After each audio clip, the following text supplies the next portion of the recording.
programa es familiar, para todas las edades. Puede contener escenas de sexo y violencia. Se recomienda ser visto en compañía de un adulto.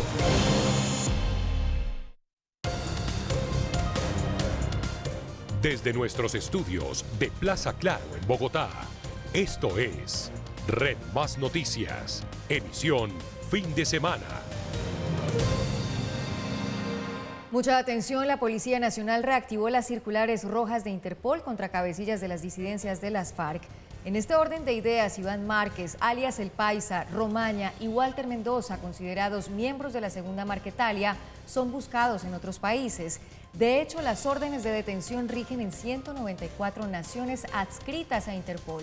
Los insurgentes están vinculados a acciones terroristas y a la criminalidad urbana que han sido ordenadas y planeadas desde Venezuela, según autoridades colombianas.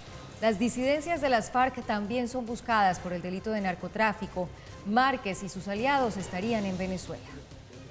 Se acaban de reactivar 4 nuevas órdenes de Interpol, circulares rojas, contra Iván Márquez, El Paisa, contra Romaña y Walter Mendoza. Le pedimos a los países asociados a Interpol en el mundo, 194, pero especialmente a Venezuela, que los ubique para que sean extraditados a Colombia, para que respondan por los delitos por los cuales han sido acusados e imputados. Terrorismo, homicidio, desplazamiento forzado y otros crímenes de lesa humanidad, además de narcotráfico.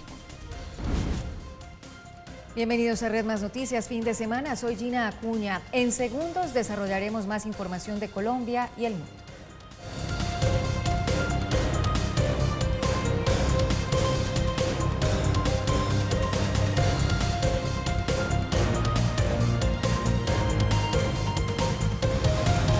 Aquí comienza Red Más Noticias. Vamos con la noticia del día en el mundo. Al menos 7 personas murieron en el aeropuerto de Kabul en medio del caos generado por miles de personas que trataban de abandonar la ciudad tras la llegada de los talibanes al poder. El centro de despacho aéreo solo opera para evacuar al personal de las embajadas de unos 80 países. La estampida humana no oye, no escucha, no ve. El instinto de supervivencia es más fuerte que la racionalidad.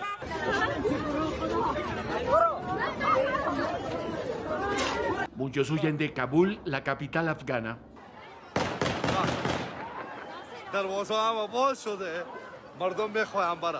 La mayoría llega al aeropuerto llevada por una fake news que se torna cruel en medio del caos.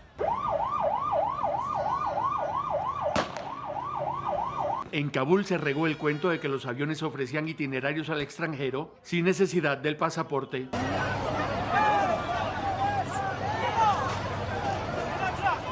En la pista, decenas de ciudadanos tratan de tomar un avión como si fueran camiones.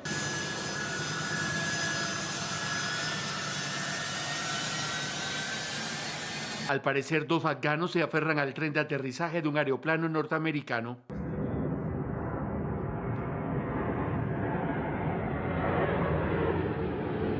La prensa del extranjero habla de esta aventura suicida, pero nadie confirma lo que sucedió en realidad.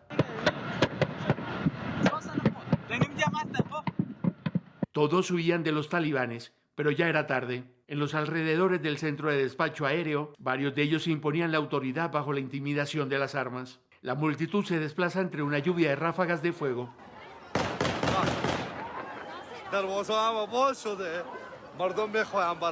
Los soldados de Estados Unidos tratan de ejercer el control del aeropuerto mientras evacúan a sus connacionales. Ellos también disparan.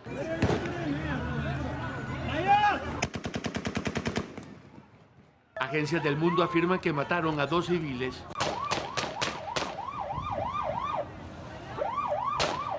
Los vuelos comerciales fueron cancelados justo cuando el régimen talibán marcaba territorio en el Palacio Presidencial. Decenas de insurgentes se entronizaban en las sillas del gobierno derrocado.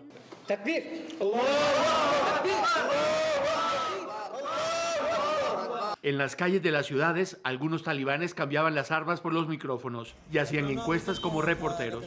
Le preguntaremos a la gente de la ciudad de Kabul cuáles son sus pensamientos. Un ciudadano está aquí junto a mí. La respuesta es obvia. Es fácil predecirla cuando el encuestador hace parte de un régimen que intimida.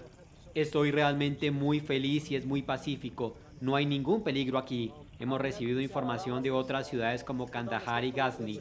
La gente está muy feliz por ustedes. Los llamados a la calma no tienen la efectividad esperada. La comunidad expresa el miedo.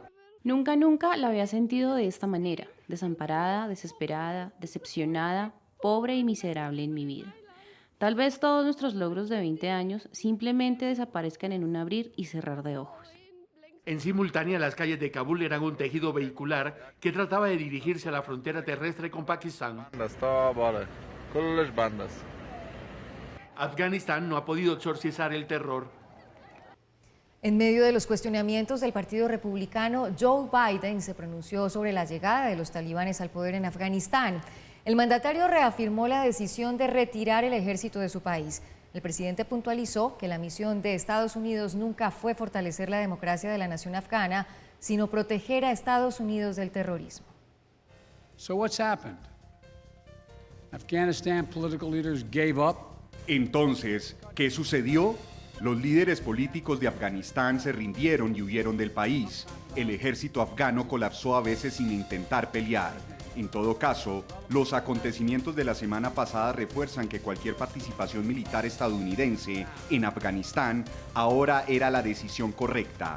Las tropas estadounidenses no pueden ni deben luchar en una guerra y morir en una guerra en la que las fuerzas afganas no están dispuestas a luchar por sí mismas. Joe Biden aseguró que concentrará los esfuerzos de su país en otras naciones golpeadas por el terrorismo. Afganistán no es la única que sufre los embates de este flagelo. He sostenido durante muchos años que nuestra misión debería centrarse estrictamente en la lucha contra el terrorismo, no en la contrainsurgencia o en la construcción de la nación.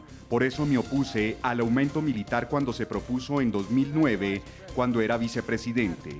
Y por eso, como presidente, somos inflexibles, nos centramos en las amenazas que enfrentamos hoy en 2021, no en las amenazas de ayer. Hoy, la amenaza terrorista se ha extendido mucho más allá de Afganistán. Al-Shabaab en Somalia, Al-Qaeda en la península arábiga, ISIS intentando crear un califato en Siria e Irak y el establecimiento de filiales en varios países de África y Asia. Estas amenazas merecen nuestra atención y nuestros recursos. Y la embajada de Rusia en Kabul denunció que el presidente afgano huyó de su país con 4 automóviles y un helicóptero cargados de dinero. Toda una fortuna se llevó Ashraf Ghani antes de dejar la nación afgana en manos de los talibanes. Portavoces del cuerpo diplomático ruso se atrevieron a decir que los billetes no cabían en los carros de Ghani. Se teme que haya tomado dinero del presupuesto estatal.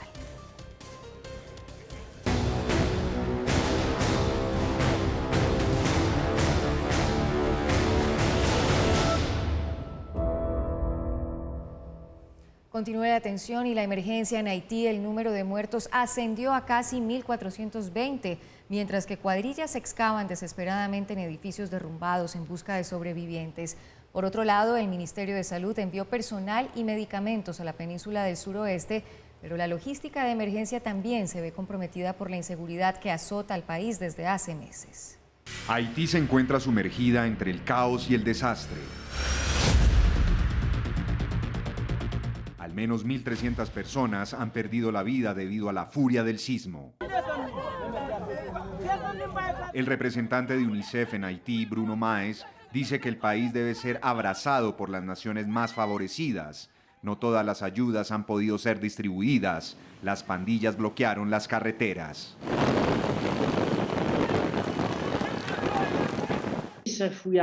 Entonces en UNICEF realmente estamos pidiendo y abogando por un corredor humanitario en Haití para permitir una transferencia más rápida y segura de bienes y personas al sur. Realmente estamos abogando para que los grupos armados permitan que esta ayuda humanitaria llegue a la gente tan pronto como sea posible. Equipos de rescate continúan trabajando por ubicar sobrevivientes que estarían atrapados entre los edificios. El movimiento sísmico derribó miles de casas y edificios en la nación caribeña, que aún no se recupera del terremoto de 2010 y del asesinato de su presidente en el mes pasado. Hemos registrado 5.700 heridos en los diferentes departamentos. En total, 13.694 viviendas fueron destruidas por el terremoto. 30.000 familias perdieron sus hogares. El suroeste de Haití es el más afectado, especialmente en la región de Los Cayos y sus alrededores. Los hospitales, aún colapsados, luchan por salvar vidas. Hubo una acumulación de gente, fue muy duro y no teníamos suficiente personal, aunque tuvimos a la gente que trabajaba en el hospital hasta las 6 de la mañana. Pero manejamos bien la situación. Hoy estamos haciendo lo mismo para manejar bien la situación para la población. Por otro lado, en la ciudad noroccidental de Jeremy, médicos tratan a los pacientes heridos en camillas rudimentarias, debajo de árboles y en colchones al costado de la carretera. Cuando llegué al sur del país vimos la destrucción. Muchas casas están destruidas. Los equipos de rescate están trabajando para encontrar víctimas y sobrevivientes entre los escombros. Una cosa que noté fue la dignidad de la gente a pesar de la situación. Están afectados, pero resistentes. Luchan por sobrevivir. Haitianos pasaron la noche durmiendo al aire libre, traumatizados por este evento natural. Nuestra principal preocupación es conseguir carpas. Necesitamos 30.000 carpas en el departamento. Hasta ahora estamos tratando de conseguirlas. No estábamos preparados para enfrentar este problema. Los esfuerzos de rescate y ayuda se ven complicados por la depresión tropical Grace, que se espera azote a Haití con fuertes lluvias, lo que podría provocar deslizamientos de tierra e inundaciones. No estamos preparados para la tormenta tropical Grace, que probablemente llegará en 24 horas o menos. Entonces tenemos que tener un plan de contingencia. Podemos abordar a las personas que por miedo se queden fuera de sus casas y duermen en las calles. Desde esa perspectiva, ha habido muchos esfuerzos en términos de respuesta. Miles de personas que duermen en las calles estarían expuestas a lluvias torrenciales en medio de un riesgo creciente de enfermedades transmitidas por el agua y el mortal COVID-19. Toda la zona donde vivo está destruida. Hay mucha gente muerta. No sabemos cuántos muertos hay. Trajimos a este niño aquí para ver si podemos salvarle la vida. Haití clama ayuda. En otras noticias, el presidente Nicolás Maduro le bajó el tono a su discurso antiimperialista al plantear nuevamente la posibilidad de un diálogo con Estados Unidos. Dice que para retomar el curso de las relaciones diplomáticas. Vamos a plantear en la mesa de México la apertura de un diálogo directo con el gobierno de los Estados Unidos para atender todos los asuntos bilaterales. Y un mes después de su arresto, el régimen de Nicolás Maduro liberó al diputado de la oposición Freddy Guevara.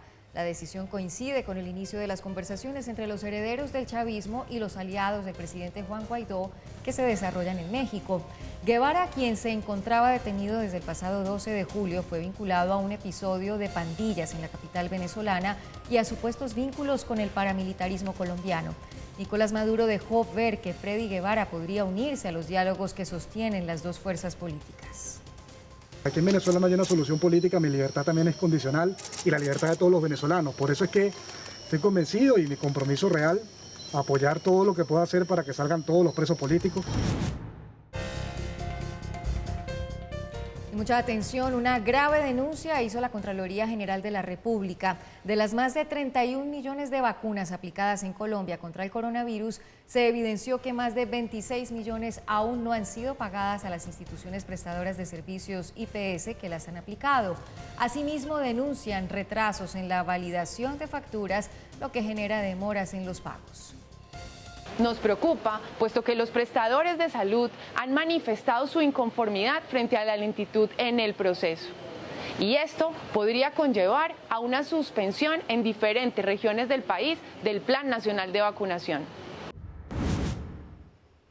Hoy se llevó a cabo un tensionante encuentro entre el expresidente Álvaro Uribe y el padre Francisco de Rú, líder de la Comisión de la Verdad.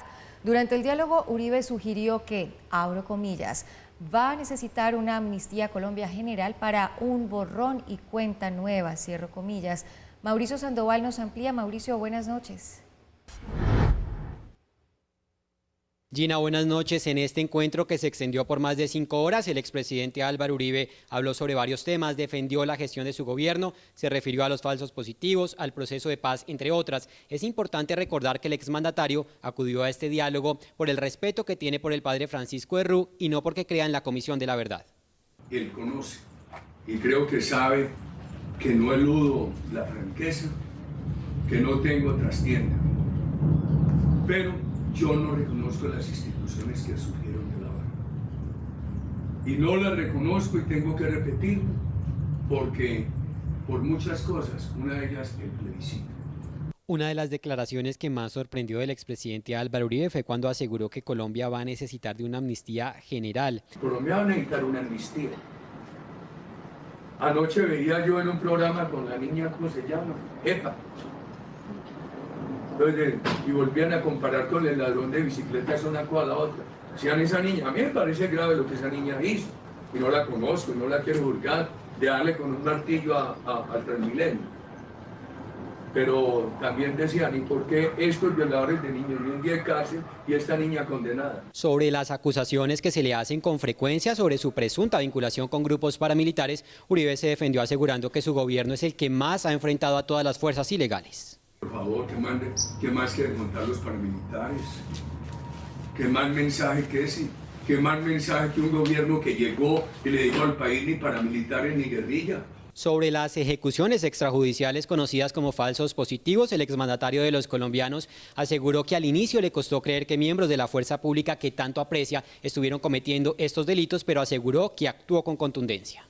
Finalmente, ¿por qué llegaron? Salen los 28 militares y se acabó. ¿Por qué llegaron 1000? Oh, padre, no me fijo, hay 1800 personas condenadas. Sí, pero... Entonces, ¿cómo me va a decir que eso no sirve, padre? Sirve, pero fíjese usted... ¿Cómo me va a decir que eso no era una decisión importante? Pero los homicidios subieron y subieron y subieron hasta el día que se tomó la decisión. Y subieron los condenados, padre.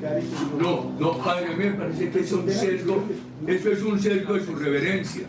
Yo ya había actuado, por ejemplo, con la decisión de que el cadáver no se podía mover, que tenían que esperar al CTI. Era una decisión muy humillante al ejército. Era una decisión muy humillante. Ustedes no pueden mover este cuerpo. Tienen que esperar que llegue el CTI. Sobre este mismo tema, Álvaro Uribe reconoció que se equivocó, que cometió un error cuando hizo un comentario desafortunado sobre los jóvenes de Soacha, que posteriormente el ejército presentó como guerrilleros muertos en combate. La gran alarma en ese segmento fue lo de Soacha. Y fue el gran escándalo nacional. Y a mí primero las autoridades, inclusive la fiscalía, me indujeron a error. Y por eso hoy dije paladinamente, padre, con toda sinceridad, que un error mío había sido acoger esa tesis y decir no estaban cogiendo café. Al encuentro que se realizó en la casa del expresidente Álvaro Uribe en el departamento de Antioquia asistieron otros 4 funcionarios de la Comisión de la Verdad y los hijos del exmandatario. El expresidente de Bolivia, Tuto Quiroga, le agradeció al presidente de Colombia, Iván Duque, su acción contundente contra las dictaduras en la región. Mediante una carta, el expresidente boliviano reconoció la tarea de Iván Duque como garante de las democracias. Usted, presidente, pasará a la historia como el líder regional que nunca cayó, alzó su voz, tomó su bolígrafo y actuó. No una vez, sino 2, con gestiones que marcarán la historia de América Latina. Haciendo referencia a la denuncia de Duque contra Nicolás Maduro ante la Corte Penal Internacional y sobre la consulta que hizo ante la Corte Interamericana de Derechos Humanos CIDH sobre la reelección indefinida en la región. Luego de conocerse la misiva, el presidente Iván Duque trinó. Gracias, presidente Tuto Quiroga. La defensa de la democracia y el fin de las dictocracias y dictaduras en la región ha sido parte de nuestra lucha que será eterna. Es con hechos, como se defienden los ideales. Gracias por su valentía, apoyo y... Así llegamos al final de Red Más Noticias, fin de semana. Los invitamos a continuar con nuestra programación. Ya viene Placeres con Flavia y mañana a las 6 en punto de la mañana, muy temprano, los esperamos en nuestra primera emisión de noticias. Feliz noche, que descansen.